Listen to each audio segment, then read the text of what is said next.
What's the meaning of CGT?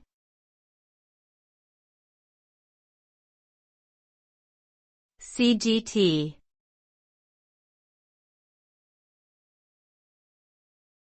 CGT.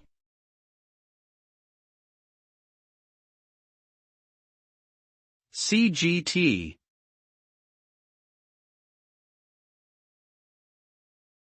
CGT.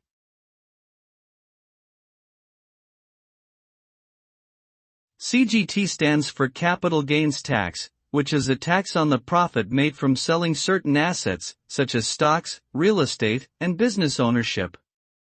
The tax is calculated by subtracting the original purchase price of the asset from the selling price, and then applying a rate determined by the government. CGT can be a significant factor in investment decisions, as it can reduce the overall profit earned from an investment.